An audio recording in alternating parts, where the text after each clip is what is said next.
आज के एक नए वीडियो के साथ वापस। तो आज हम आपको दिखाएंगे कि हमारे घर में चौथ पूजा कैसे होती है। चलिए आज आपको हम दिखाते हैं कि हमारे वहाँ चौथ पूजा कैसे होती है।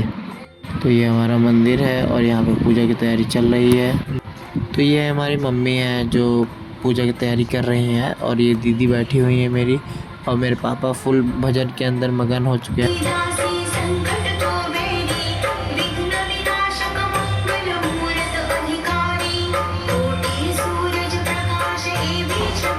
गाइस आज मम्मी ने कहा कि आज मतलब पूजा है और मम्मी ने कहा कि गोबर उठाना है, और मैंने पापा से कहा कि पापा मम्मी बोली है गोबर उठाने के लिए, तो फिर आप जाके उठाइए। तो पापा ने कहा कि मैं नहीं उठाऊंगा, तुम ही उठाओ।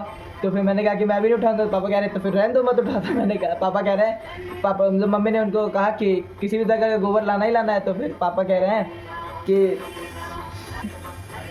फिर तो पूरी गोबर की क्लास लग गई है, और उसके बाद फिर पापा ही बताएंगे आपको इसके बारे में। बताइए पापा, क्या बताना है हमको? ये है कि आप क्यों नहीं उठाए थे गोबर? तो बेटा जब बच्चे हैं तो पिताजी को उठाने की जरूरत क्या है गोबर? इससे गणेश लक्ष्मी बनाना था, पूजन था, आज पूजा है गणेश जी की। तो वो जब आप लोग हैं तो हमें क्या जरूरत है? आप लोग नहीं होते तो मैं लेके आता।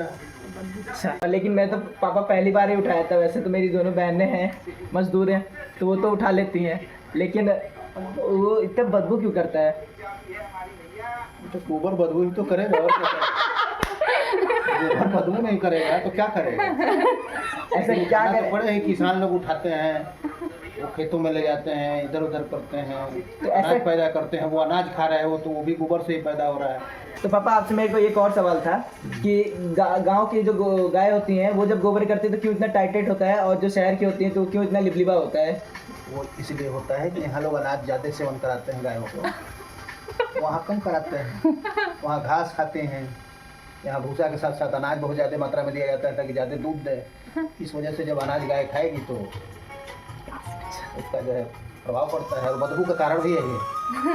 पूरी गोबर की क्लास लग चुकी है, पापा ने इतना ऐसा वैसा बताया, तो अब हम लोग जो है पूजा पे ध्यान लगाते हैं। तो अब कथा शुरू होने वाली है, तो आइए अब कथा सुनते हैं। उनकी रूपवती रानी का नाम दमयंती था। दैव के शापवश राजा नल राज्य से नष्ट होकर। तो अब कथा ख़त्म हो चुकी है और आरती चल रही है, तो चलिए आरती करते हैं।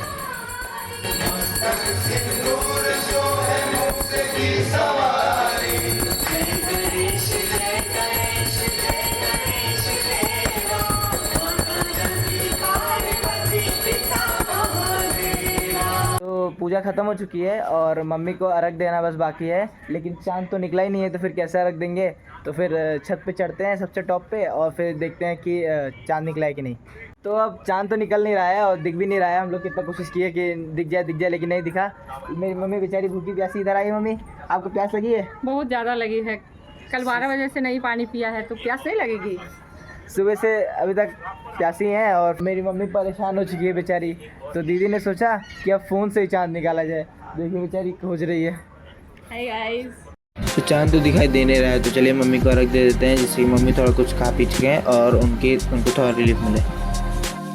पूजा खत्म हो चुकी है और साथ ही साथ खाना भी बन चुका है। और अगर आपको इस वीडियो पसंद आई हो तो इस वीडियो को लाइक करिए, चैनल को सब्सक्राइब करिए, और मिलते हैं नेक्स्ट व्लॉग में। Bye bye.